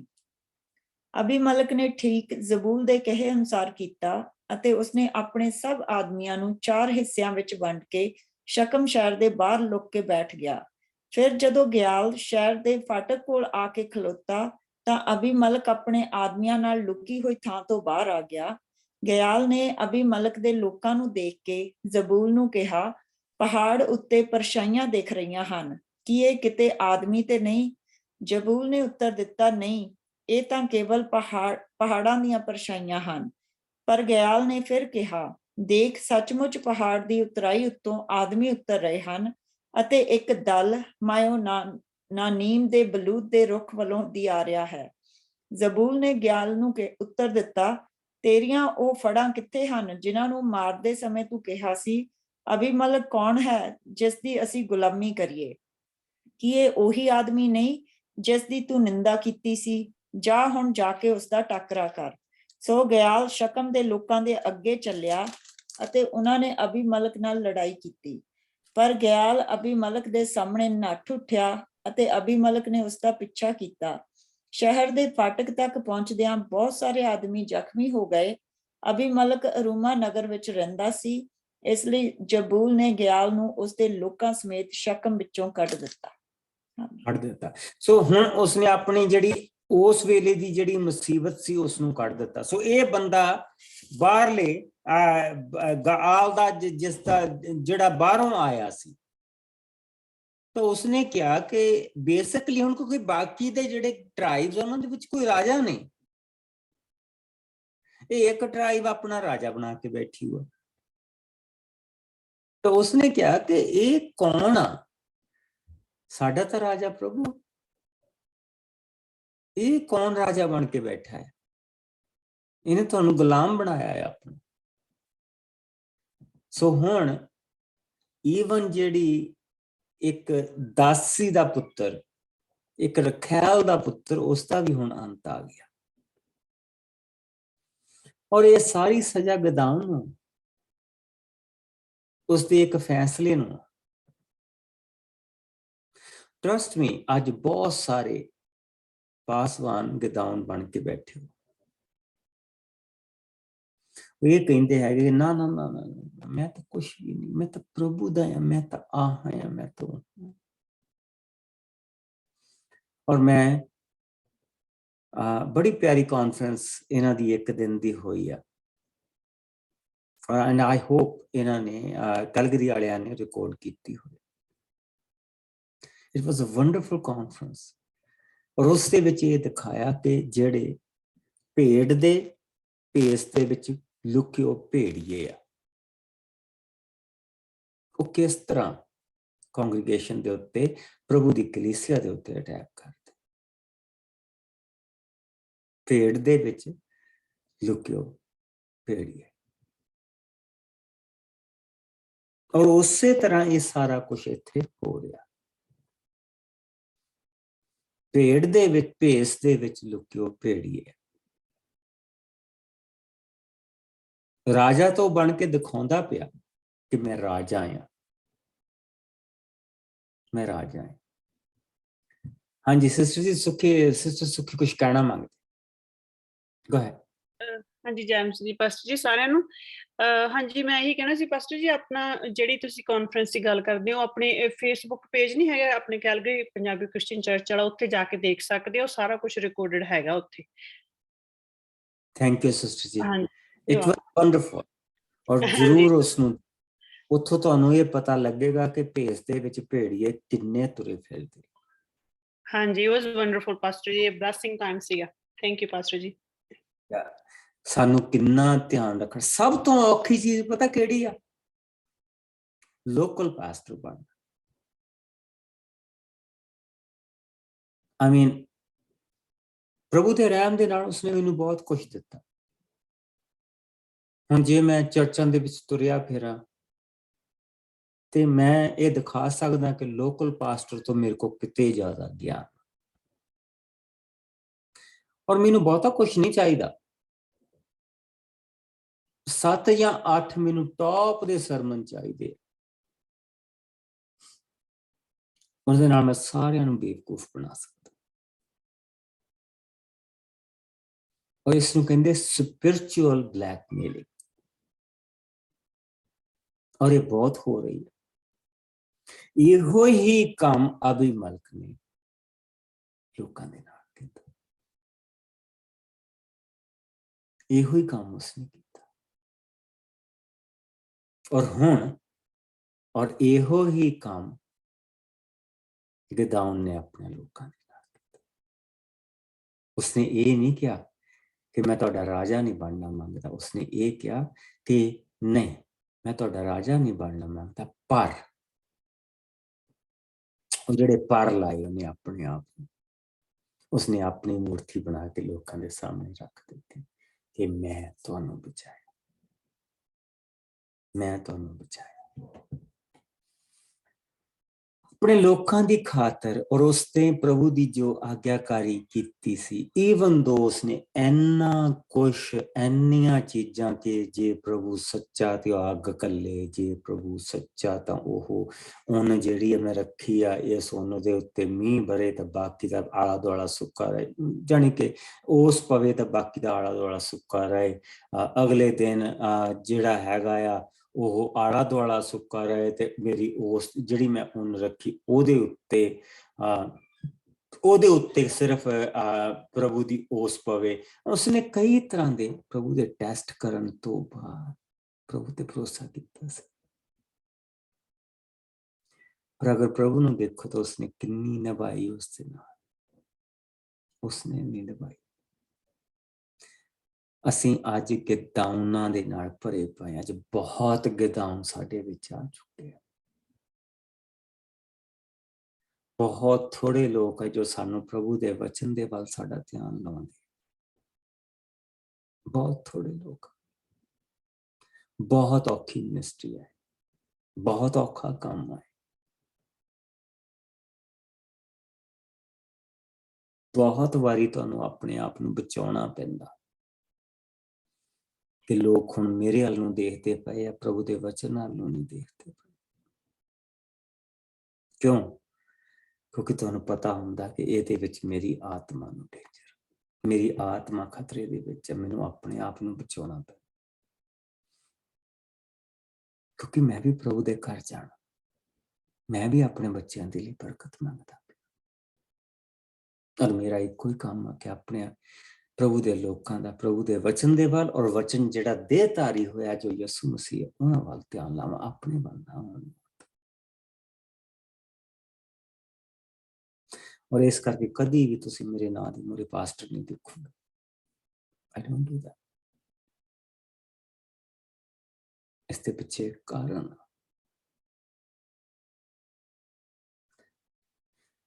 ਪ੍ਰਭੂ ਸਾਡੇ ਸਾਰਿਆਂ ਦੇ ਉੱਤੇ ਰਹਿਮ ਕਰੇ। ਸੋ ਆਓ ਬੈਕ ਅਸੀਂ ਆਈਏ। ਸੋ ਇੱਥੇ ਅਸੀਂ ਇੱਕ ਐਸੇ ਬੰਦੇ ਨੂੰ ਦੇਖਦੇ ਪਏ ਹਾਂ ਜਿਸ ਦੇ ਉੱਤੇ ਪ੍ਰਭੂ ਨੇ ਬਰਕਤ ਦਿੱਤੀ, ਉਸਨੇ ਬਰਕਤ ਨੂੰ ਅਬਿਊਜ਼ ਕੀਤਾ, ਔਰ ਬਰਕਤ ਨੇ ਜਿਸ ਲਈ ਉਸਨੇ ਅਬਿਊਜ਼ ਕੀਤਾ ਉੱਥੇ ਸਜ਼ਾ ਤੋਂ ਸਿਵਾਏ ਹੋਰ ਕੱਖ ਨਹੀਂ। 70 ਮਾਰ ਦਿੱਤੇ, ਇੱਕ ਰਾਜਾ ਬਣ ਕੇ ਬਹਿ ਗਿਆ, ਇੱਕ ਭਗੌੜਾ ਹੋ ਗਿਆ। ਸੋ ਹਾਂ, ਆਓ ਹੁਣ ਅਸੀਂ ਅਗਲੇ ਦੇਖੀਏ 42 ਆਇਤ ਤੋਂ ਲੈ ਕੇ ਹੁਣ ਸਿਸਟਰ ਜੀ ਅਸੀਂ ਇਸ ਨੂੰ ਫਿਨਿਸ਼ ਕਰਾਂਗੇ। ਅਗਲੇ ਦਿਨ ਸ਼ਕਮ ਨਿਵਾਸੀ ਆਪਣੇ ਖੇਤਾਂ ਵਿੱਚ ਕੰਮ ਕਰਨ ਦੇ ਲਈ ਗਏ। ਇਸ ਬਾਰੇ ਅਬੀਮਲਕ ਨੂੰ ਦੱਸਿਆ ਗਿਆ। ਉਸਨੇ ਆਪਣੇ ਸਭ ਆਦਮੀਆਂ ਨੂੰ ਲੈ ਕੇ ਉਹਨਾਂ ਨੂੰ 3 ਹਿੱਸਿਆਂ ਵਿੱਚ ਵੰਡ ਕੇ ਖੇਤਾਂ ਵਿੱਚ ਲੁਕਾ ਦਿੱਤਾ। ਸੋ ਜਦੋਂ ਸ਼ਕਮ ਨਿਵਾਸੀ ਖੇਤਾਂ ਵਿੱਚ ਆਏ ਤਾਂ ਅਬੀਮਲਕ ਨੇ ਉਹਨਾਂ ਉੱਤੇ ਹੱਲਾ ਕਰਕੇ ਉਹਨਾਂ ਨੂੰ ਮਾਰ ਦਿੱਤਾ। ਅਬੀਮਲਕ ਨੇ ਆਪਣੇ ਦਲ ਨਾਲ ਜਾ ਕੇ ਸ਼ਹਿਰ ਦੇ ਫਾਟਕ ਉੱਤੇ ਕਬਜ਼ਾ ਕਰ ਲਿਆ, ਪਰ ਬਾਕੀ ਦੇ 2 ਦਲਾਂ ਨੇ ਖੇਤਾਂ ਵਿੱਚ ਜਾ ਕੇ ਲੋਕਾਂ ਨੂੰ ਕਤਲ ਕਰ ਦਿੱਤਾ। ਸਾਰਾ ਦਿਨ ਲੜਾਈ ਹੁੰਦੀ ਰਹੀ ਅਤੇ ਅਬੀਮਲਕ ਨੇ ਸ਼ਕਮ ਉੱਤੇ ਕਬਜ਼ਾ ਕਰਕੇ ਉੱਥੋਂ ਦੇ ਸਭ ਲੋਕਾਂ ਨੂੰ ਕਤਲ ਕਰ ਦਿੱਤਾ। ਉਸਨੇ ਸ਼ਕਮ ਨੂੰ ਪੂਰੀ ਤਰ੍ਹਾਂ ਨਾਲ ਢਾਹ ਕੇ ਪੱਧਰਾ ਕਰ ਦਿੱਤਾ ਅਤੇ ਫਿਰ ਉਸ ਉੱਤੇ ਲੂਣ ਛਿੜਕਿਆ। ਜਦੋਂ ਇਸ ਗੱਲ ਦਾ ਪਤਾ ਬੁਰਜ ਦੇ ਵਿਚਲੇ ਲੋਕਾਂ ਨੂੰ ਪਤਾ ਲੱਗਾ ਤਾਂ ਉਹ ਸਭ ਦੌੜ ਕੇ ਏਲਬਰੀਥ ਦੇਵਤੇ ਦੇ ਮੰਦਿਰ ਵਿੱਚ ਜਾ ਕੇ ਲੁਕੇ। ਇਸ ਬਾਰੇ ਅਬੀਮਲਕ ਨੂੰ ਦੱਸਿਆ ਗਿਆ ਕਿ ਬੁਰਜ ਦੇ ਸਭ ਲੋਕ ਜਾ ਕੇ ਮੰਦਿਰ ਵਿੱਚ ਲੁਕ ਗਏ ਹਨ। ਤਦ ਅਬੀਮਲਕ ਆਪਣੇ ਆਦਮੀਆਂ ਨਾਲ ਸਲਮੋਨ ਪਹਾੜ ਉੱਤੇ ਚੜ ਗਿਆ। ਉੱਥੇ ਉਸਨੇ ਇੱਕ ਕੁਹਾੜੀ ਲੈ ਕੇ ਇੱਕ ਰੁੱਖ ਦੀਆਂ ਟਹਿਣੀਆਂ ਵੱਢ ਕੇ ਆਪਣੇ ਮੋਢੇ ਉੱਤੇ ਰੱਖ ਲਈਆਂ। ਫਿਰ ਉਸਨੇ ਆਪਣੇ ਆਦਮੀਆਂ ਨੂੰ ਕਿਹਾ ਕਿ ਉਹ ਵੀ ਤੁਰੰਤ ਉਸਦੇ ਵਾਂਗ ਕਰਨ। ਸੋ ਉਸਦੇ ਸਭ ਆਦਮੀਆਂ ਨੇ ਰੁੱਖਾਂ ਦੀਆਂ ਟਹਿਣੀਆਂ ਵੱਢ ਕੇ ਮੰਦਿਰ ਦੇ ਬੂਹੇ ਅੱਗੇ ਢੇਰ ਲਾ ਦਿੱਤਾ।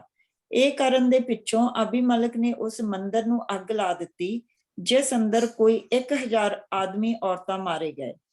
ਤਦ ਅਬੀਮਲਕ ਨੇ ਜਾ ਕੇ ਤਬੇਸ ਸ਼ਹਿਰ ਨੂੰ ਘੇਰ ਲਿਆ, ਪਰ ਤਬੇਸ ਵਿੱਚ ਇੱਕ ਪੱਕਾ ਬੁਰਜ ਸੀ ਜਿੱਥੇ ਸਭ ਲੋਕ ਆਪਣੇ ਆਗੂਆਂ ਸਮੇਤ ਨੱਠ ਕੇ ਵੜ ਗਏ ਅਤੇ ਉਸ ਬੁਰਜ ਦਾ ਬੂਹਾ ਅੰਦਰੋਂ ਬੰਦ ਕਰਕੇ ਉਸ ਦੀ ਛੱਤ ਉੱਤੇ ਚੜ ਗਏ।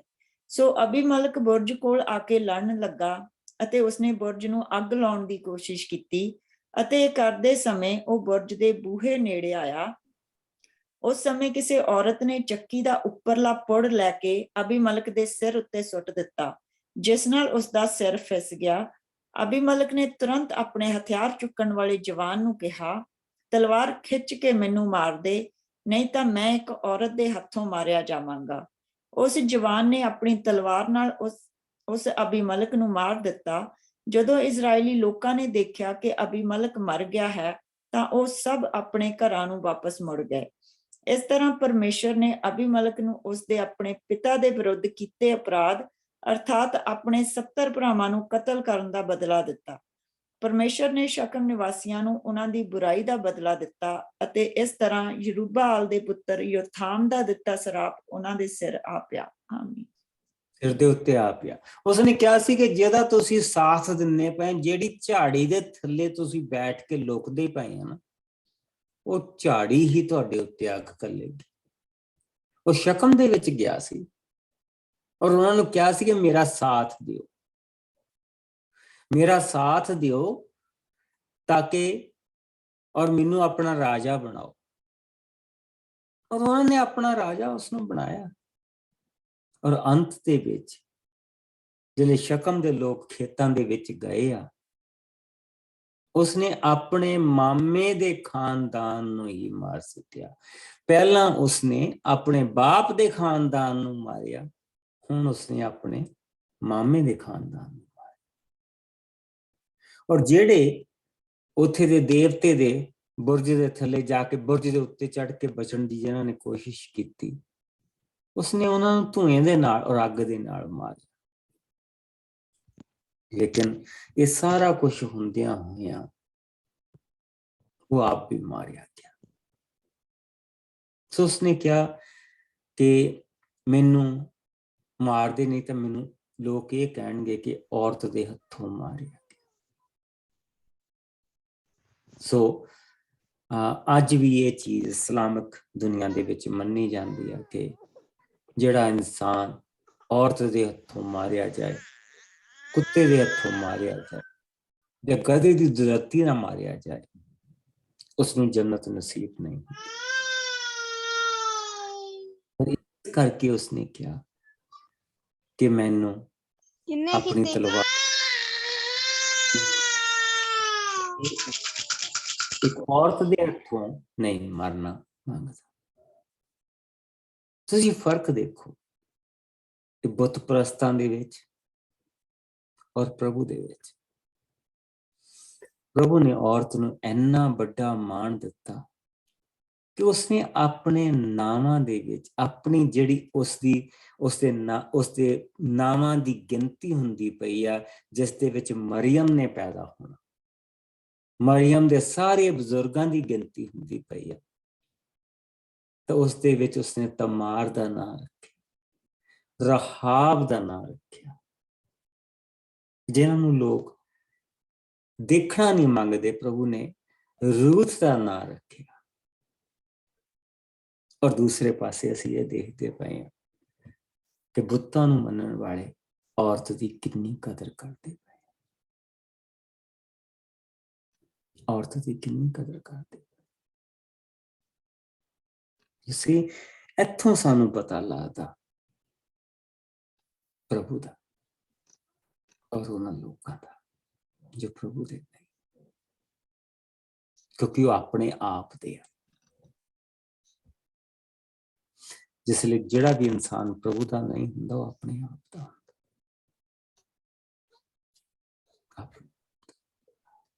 ਅਸੀਂ ਪ੍ਰਭੂ ਦਾ ਬਹੁਤ ਸ਼ੁਕਰ ਕਰਦੇ ਹਾਂ, ਕਿਉਂਕਿ ਇਸ ਤੋਂ ਗਾਂ ਜਾ ਕੇ ਸਾਰੀਆਂ ਚੀਜ਼ਾਂ ਬਹੁਤ ਤੇਜ਼ ਹੋ ਜਾਣੀਆਂ, ਕਿਉਂਕਿ ਅੱਗੇ ਤੋਂ ਬਾਅਦ ਇੱਕ ਇੱਕ ਕਰਕੇ ਫਟਾਫਟ ਸਾਰੇ ਆਉਣੇ ਹੈਗੇ ਆ। ਲੇਕਿਨ ਇੱਥੇ ਤੱਕ ਜਿਹੜਾ ਅਸੀਂ 9ਵਾਂ ਪਾਪ ਦੇਖਿਆ, ਤਾਂ ਅਸੀਂ ਇਹ ਦੇਖਿਆ ਕਿ ਯੋਥਾਮ ਨੇ ਜੋ ਸਰਾਪ ਦਿੱਤਾ ਸੀ ਉਹ ਪੂਰਾ ਹੋ ਗਿਆ, ਉਹ ਪੂਰਾ ਹੋ ਗਿਆ। ਨਾ ਤਾਂ ਅੰਜੀਰ ਦੇ ਰੁੱਖ ਦਾ ਉਹ ਫਲ ਖਾ ਸਕੇ, ਉਸਦਾ ਤੇਲ ਆਪਣੇ ਉੱਤੇ ਲਾ ਸਕੇ, ਉਸਦੇ ਫੁੱਲਾਂ ਦੀ ਸੁਗੰਧ ਮਾਣ ਸਕੇ, ਨਾ ਅੰਜੀਰ ਦੇ ਰੁੱਖਾਂ ਦਾ ਮਿੱਠਾ ਫਲ ਖਾ ਸਕੇ, ਨਾ ਅੰਗੂਰ ਦੀ ਵੇਲ ਦਾ ਰਸ ਖਾ ਸਕੇ, ਪੀ ਸਕੇ। ਉਹਨਾਂ ਨੂੰ ਕੰਨਿਆਂ ਤੇ ਝਾੜੀਆਂ ਪ੍ਰਾਪਤ ਹੋਈਆਂ, ਹੋਰ ਕੁਛ ਵੀ ਪ੍ਰਾਪਤ ਨਹੀਂ। ਪ੍ਰਭੂ ਤੋਂ ਦੂਰ ਜਾ ਕੇ ਸਾਨੂੰ ਕਦੀ ਕੱਖ ਨਹੀਂ ਮਿਲਦਾ, ਕਦੀ ਕੱਖ ਨਹੀਂ। ਅਸੀਂ ਇਸ ਧਰਤੀ ਤੇ ਸੋਚਦੇ ਹਾਂ ਕਿ ਬਟ ਅਸੀਂ ਆਹ ਮਿਹਨਤ ਕਰ ਲਈਏ ਤੇ ਉਹ ਮਿਹਨਤ ਕਰ ਲਈਏ ਤੇ ਏਦਾਂ ਕਰ ਲਈਏ ਤੇ ਓਦਾਂ ਕਰ ਲਈਏ। ਜੋ ਵੀ ਅਸੀਂ ਸੈਕਰੀਫਾਈਸ ਕਰਦੇ ਹਾਂ, ਜੇ ਉਹ ਪ੍ਰਭੂ ਦੇ ਲਈ ਨਹੀਂ, ਉਸ ਦੇ ਵਿੱਚ ਪ੍ਰਭੂ ਦੀ ਸੋਚ ਨਹੀਂ, ਉਸ ਦੇ ਵਿੱਚ ਮੇਨ ਪ੍ਰਭੂ ਆਪ ਨਹੀਂ, ਉਹ ਸਾਰੇ ਸੈਕਰੀਫਾਈਸ ਨਿਸ਼ਫਲ, ਫਲਹੀਨ। ਜਿਸ ਲਈ ਅਸੀਂ ਆਪਣੇ ਪ੍ਰਭੂ ਤੇ ਭਰੋਸਾ ਕਰਕੇ, ਅੱਖਾਂ ਬੰਦ ਕਰਕੇ ਨਹੀਂ, ਅੱਖਾਂ ਉਹਦੇ ਵੱਲ ਚੁੱਕ ਕੇ। ਕਹਾਵਤ ਆ ਕਿ ਜਿਹੜਾ ਇਨਸਾਨ ਸਿਰ ਥੱਲੇ ਕਰਕੇ ਤੁਰਦਾ ਉਹ ਠੋਕਰ ਨਹੀਂ ਖਾਂਦਾ। ਪਰ ਬਾਈਬਲ ਨਹੀਂ ਇਹ ਕਹਿੰਦੀ, ਬਾਈਬਲ ਕਹਿੰਦੀ ਜਿਹੜਾ ਇਨਸਾਨ ਪ੍ਰਭੂ ਵੱਲ ਤੱਕ ਕੇ ਤੁਰਦਾ ਕਦੀ ਠੋਕਰ ਨਹੀਂ ਖਾਂਦਾ। ਜਿਹੜਾ ਆਪਣੇ ਪ੍ਰਭੂ ਯਿਸੂ ਵੱਲ ਦੇਖ ਕੇ ਤੁਰਦਾ ਉਹ ਕਦੀ ਠੋਕਰ ਨਹੀਂ ਖਾਂਦਾ, ਕਿਉਂਕਿ ਸਾਡੇ ਲਈ ਸਾਡੇ ਪ੍ਰਭੂ ਨੇ ਆਪਣਾ ਸਿਰ ਨਿਉਂ ਕੇ ਜਾਨ ਦਿੱਤੀ ਹੈ। ਇਸ ਕਰਕੇ ਸਾਨੂੰ ਆਪਣਾ ਸਿਰ ਨਿਉਂ ਕਰਨ ਦੀ ਕੋਈ ਜ਼ਰੂਰਤ ਨਹੀਂ। ਅਸੀਂ ਜਿਸ ਵੇਲੇ ਦੁਆ ਕਰਦੇ ਹਾਂ, ਆਪਣੇ ਪ੍ਰਭੂ ਵੱਲ ਨੂੰ ਆਪਣਾ ਮੂੰਹ ਚੁੱਕ ਕੇ ਕਰਦੇ ਹਾਂ, ਇਸ ਲਈ ਨਹੀਂ ਕਿ ਅਸੀਂ ਰਾਸਤਵਾਜ, ਅਸੀਂ ਬਹੁਤ ਵੱਡੇ ਹਾਂ, ਇਸ ਕਰਕੇ ਕਿਉਂਕਿ ਸਾਨੂੰ ਸਾਡੇ ਪ੍ਰਭੂ ਨੇ ਉਸ ਗੰਧ ਵਿੱਚੋਂ ਬਾਹਰ ਕੱਢਿਆ ਔਰ ਆਪਣੇ ਲੋਕ ਬਣਾਏ। ਇਸ ਦੇ ਲਈ ਪ੍ਰਭੂ ਦਾ ਨਾਮ ਧੰਨ ਕਹੀਏ। ਸੋ ਅੱਗੇ ਜਿਸ ਅਸੀਂ ਜਾਣਾ, ਥੋੜੀਆਂ ਜਿਹੀਆਂ ਵਰਸਾਂ ਹੋਰ ਇੱਥੋਂ ਪਿੱਛੋਂ ਅਸੀਂ ਦੇਖਣੀਆਂ। ਸੋ ਇਸ ਚੈਪਟਰ ਦੇ ਅੰਤ ਦੇ ਵਿੱਚ ਅਸੀਂ 1159 ਸਾਲ ਯਿਸੂ ਮਸੀਹ ਦੇ ਆਉਣ ਤੋਂ ਪਹਿਲਾਂ ਪਹੁੰਚ ਚੁੱਕੇ। 1159। Let us pray. ਆਓ ਦੁਆ ਕਰੀਏ। ਪਾਸਟਰ ਜੀ ਜੈ ਮਸੀਹ ਦੀ। ਹਾਂਜੀ ਬ੍ਰਦਰ ਜੀ ਪਾਸਟਰ ਜੀ ਜੀ ਅੱਛਾ, ਉਹ ਮਲਕੀ ਸੈਦਕ ਦਾ ਤੁਸੀਂ ਨਾਂ ਲਿਆ ਤੇ ਉਹ ਥੋੜਾ ਜਿਹਾ ਉਹਨਾਂ ਦੇ ਬਾਰੇ ਦੱਸਣਾ, ਕਿਉਂਕਿ ਬਾਈਬਲ ਦੇ ਵਿੱਚ ਉਹ ਹੋਰ ਉਦੋਂ ਬਾਅਦ ਨਾਂ ਨਹੀਂ ਆਇਆ ਤੇ ਨਾ ਉਹਨਾਂ ਦੀ ਪੈਦਾਇਸ਼ ਬਾਰੇ ਨਾਂ ਆਇਆ। ਉਹ ਇੱਕ ਵਾਰੀ ਆਇਆ ਜਦੋਂ ਮਲਕੀ ਸੈਦਕ ਨੇ ਅਬਰਾਹਮ ਨੂੰ ਉਹ ਜਦੋਂ ਜਿੱਤਿਆ ਸੀ, ਉਦੋਂ ਰੋਟੀ ਤੇ ਉਹ ਦਾਖਸਰ ਪਿਲਾਈ ਸੀ ਤੇ ਉਹਨੇ ਲੁੱਟ ਦਾ 10ਵਾਂ ਹਿੱਸਾ, ਤੇ ਉਸ ਤੋਂ ਬਾਅਦ ਨਾਂ ਨਹੀਂ ਆਇਆ ਕਦੇ ਵੀ ਬਾਈਬਲ ਦੇ। ਉਹ ਕੌਣ ਨਾ ਸਨ? ਉਸਦੇ ਜਨਮ ਦਾ ਪਤਾ ਸੀ, ਨਾ ਉਸਦੇ ਲੇਖੇ ਦਾ ਪਤਾ ਸੀ। ਸੋ ਅਸੀਂ ਉਸਨੂੰ ਥੋੜੇ ਸਮੇਂ ਦੇ ਵਿੱਚ ਮਿਲਾਂਗੇ, ਕਿਉਂਕਿ ਜਿਸ ਵੇਲੇ ਅਲਾਈਜਾ ਆਇਆ, ਅਲਾਈਜਾ ਬਾਰੇ ਵੀ ਸਾਨੂੰ ਕੁਝ ਨਹੀਂ ਪਤਾ। ਸੋ ਅਲਾਈਜਾ ਨੇ ਵੱਖ-ਵੱਖ, ਉਸ ਰੂਹ ਨੇ ਵੱਖ-ਵੱਖ ਤਰ੍ਹਾਂ ਤੇ ਸਾਨੂੰ ਔਰ ਉਹੀ ਰੂਹ ਸੀ ਜੋ ਸਾਨੂੰ ਯਹੂਨਾ ਬਪਤਿਸਮਾ ਦੇਣ ਵਾਲੇ ਦੇ ਨਾਲ ਸਾਨੂੰ ਮਿਲਦੀ ਹੈ। ਸੋ ਅਸੀਂ ਜਿਸਲੇ ਅਸੀਂ ਅਲਾਈਜਾ ਦੇ ਕੋਲ ਪਹੁੰਚਾਂਗੇ, ਪਹਿਲੇ ਰਾਜਾ ਦੇ ਵਿੱਚ ਪਹੁੰਚਾਂਗੇ, ਉਸ ਵੇਲੇ ਅਸੀਂ ਉਸ ਨੂੰ ਦੇਖਾਂਗੇ। Thank you. ਆਓ ਤਾਂ ਪ੍ਰਭੂ ਤੇਰਾ ਸ਼ੁਕਰ ਕਰ, ਤੇਰੀ ਦਇਆ, ਤੇਰੇ ਰਹਿਮ, ਤੇਰੇ ਪਿਆਰ ਦੇ ਲਈ। ਪਿਆਰੇ ਪ੍ਰਭੂ, ਅਸੀਂ ਜੋ ਪੜ੍ਹਦੇ ਹਾਂ ਦੰਦ ਕਥਾਵਾਂ ਨੇ, ਇਹ ਅਸਲੀਅਤ ਆ, ਇਹ ਸੱਚਾਈਆਂ ਆ, ਔਰ ਇਹ ਸਾਨੂੰ ਸਾਰੀਆਂ ਚੀਜ਼ਾਂ ਨਹੀਂ ਦੱਸੀਆਂ ਗਈਆਂ। ਜੇ ਅਗਰ ਸਾਰੀਆਂ ਚੀਜ਼ਾਂ ਦੱਸੀਆਂ ਗਈਆਂ ਤੇ ਇਸ ਧਰਤੀ ਦੇ ਉੱਤੇ ਅਗਰ ਇਹ ਸਾਰੀ ਧਰਤੀ ਦੇ ਦਰਖਤਾਂ ਨੂੰ ਕੱਟ ਕੇ ਕਲਮਾਂ ਬਣਾ ਲਈਆਂ ਜਾਂਦੀਆਂ ਔਰ ਸਾਰੇ ਸਮੁੰਦਰ ਨੂੰ ਸਿਆਹੀ ਔਰ ਸਾਰੇ ਬ੍ਰਹਿਮੰਡ ਨੂੰ ਪੇਪਰ, ਤਾਂ ਵੀ ਪ੍ਰਭੂ ਜੀ ਉਹ ਲਿਖਤਾਂ ਲਿਖਣਾ ਹੁੰਦੀ, ਉਹ ਕਲਮਾਂ ਕਦੀ ਵੀ ਪੂਰੀਆਂ ਨਾ ਹੁੰਦੀਆਂ, ਸਿਆਹੀ ਮੁੱਕ ਜਾਂਦੀ, ਉਹ ਸਾਰਾ ਬ੍ਰਹਿਮੰਡ ਮੁੱਕ ਜਾਂਦਾ। ਜਿੰਨਾ ਕੰਮ ਪ੍ਰਭੂ ਜੀ ਤੂੰ ਸਾਡੇ ਲਈ ਕੀਤਾ, ਜਿੰਨੀ ਦਇਆ, ਕਿਰਪਾ, ਰਹਿਮ ਪ੍ਰਭੂ ਜੀ ਸਾਡੇ ਤੇ ਕੀਤੀ, ਔਰ ਸਾਡੇ ਸਾਰਿਆਂ ਤੇ ਨਹੀਂ, ਸਾਡੇ ਇੱਕ ਇੱਕ ਤੇ ਕੀਤੀ। ਤਾਂ ਸਭ ਚੀਜ਼ਾਂ ਪ੍ਰਭੂ ਜੀ ਜਦੋਂ ਅਸੀਂ ਘਰ ਜਾਵਾਂਗੇ ਉਸ ਵੇਲੇ ਪਤਾ ਲੱਗੇਗਾ, ਕਿਉਂਕਿ ਸਾਡਾ ਇੱਕ ਦਿਨ ਪਾਪਾਂ ਦੇ ਵਿੱਚ ਨਹੀਂ ਹੁੰਦਾ, ਸਾਡਾ ਇੱਕ ਇੱਕ ਸਾਹ ਪਾਪਾਂ ਦੇ ਵਿੱਚ। ਪਰ ਪ੍ਰਭੂ ਜੀ ਅਸੀਂ ਤੇਰਾ ਸ਼ੁਕਰ ਕਰਦੇ ਹਾਂ ਕਿ ਇਸ ਧਰਤੀ ਤੇ ਅਸੀਂ ਸਵਰਗਵਾਸੀ ਹਾਂ, ਸਾਨੂੰ ਪਤਾ ਅਸੀਂ ਘਰ ਜਾ ਰਹੇ ਹਾਂ, ਔਰ ਉਸ ਉਮੀਦ ਦੇ ਨਾਲ ਸਾਡੇ ਦਿਲ ਖੁਸ਼ੀ ਦੇ ਨਾਲ ਭਰੇ ਪਏ। ਪ੍ਰਭੂ ਜੀ ਤੂੰ ਸਾਡੇ ਤੇ ਕਿਰਪਾ ਕਰੀ, ਕਦੀ ਵੀ ਅਸੀਂ ਜੋ ਅਸੀਂ ਖਾਸ ਕਰਕੇ ਪਾਸਵਾਨ ਆਪਣੇ ਲੋਕਾਂ ਦੇ ਕੋਲ ਆਪਣੀ ਪੂਜਾ ਨਾ ਕਰਾਈਏ। ਪਰ ਖੁਦਾਵੰਦ ਸਾਨੂੰ ਤੂੰ ਇਹ ਰਹਿਮ ਬਖਸ਼ੀ, ਦਇਆ ਬਖਸ਼ੀ ਕਿ ਸਾਨੂੰ ਪਤਾ ਹੋਏ ਕਿ ਕਦੋਂ ਅਸੀਂ ਸਾਰੀ ਸਿਨਰੀ ਤੋਂ ਬਾਹਰ ਨਿਕਲਣਾ, ਤਾਂ ਕਿ ਲੋਕਾਂ ਦਾ ਧਿਆਨ, ਤੇਰੇ ਬੱਚਿਆਂ ਦਾ ਧਿਆਨ ਤੇਰੇ ਵੱਲ ਲੱਗੇ, ਤੇਰੇ ਚਿਹਰੇ ਵੱਲ ਲੱਗੇ। ਸਾਨੂੰ ਗਿਦਾਉਣ ਬਣਨ ਤੋਂ ਬਚਾ। ਜਦ ਤੱਕ ਕੱਲ ਅਸੀਂ ਦੁਆਰਾ ਮਿਲੀਏ ਪ੍ਰਭੂ ਜੀ, ਤੇਰੀ ਹਜ਼ੂਰੀ ਸਾਡੇ ਸਭ ਦੇ ਨਾਲ ਬਣੇ, ਬੁਰੇ ਔਰ ਬੁਰਾਈ ਤੋਂ ਸਾਨੂੰ ਬਚਾ ਕੇ ਰੱਖੇ, ਆਪਣੀ ਨਜ਼ਦੀਕੀ ਦੇ ਵਿੱਚ ਬਣਾ ਕੇ ਰੱਖੇ। ਯਿਸੂ ਮਸੀਹ ਦੇ ਮਿੱਠੇ ਔਰ ਪਿਆਰੇ ਨਾਮ ਦੇ ਵਿੱਚ ਸਭ ਕੁਝ ਮੰਗਦੇ ਔਰ ਸਾਰੇ ਭੈਣ ਭਰਾ ਬਲੈਸ ਯੂ। ਕੱਲ ਨੂੰ ਮਿਲਾਂਗੇ ਔਰ ਕੱਲ ਨੂੰ ਅਸੀਂ ਕੱਲ ਨੂੰ ਸਾਰੀਆਂ ਚੀਜ਼ਾਂ ਬਹੁਤ ਸਪੀਡ ਅਪ ਹੋਣੀਆਂ ਇਹਦੇ ਵਿੱਚ, ਕਿਉਂਕਿ ਥੋੜੀਆਂ ਵਰਸਾਂ ਅਗਲੇ ਆਉਣ ਵਾਲੇ ਜੱਜਸ ਦੇ ਲਈ ਆ, ਲੇਕਿਨ ਅਸੀਂ ਇਹ ਕੋਈ ਛੋਟੇ ਵੱਡੇ ਜੱਜਸ ਨਹੀਂਗੇ, they are all equally good. So ਅਸੀਂ ਕੱਲ ਨੂੰ ਇਹ ਸਾਰੀਆਂ ਚੀਜ਼ਾਂ ਬਰਕਤ ਤੁਹਾਨੂੰ ਸਭ ਨੂੰ ਮਿਲੇ, ਤੁਹਾਡੇ ਬੱਚਿਆਂ ਨੂੰ, ਤੁਹਾਡੇ ਨਾਲ ਪ੍ਰਭੂ ਸਭ ਦੇ ਨਾਲ ਬਣਿਆ।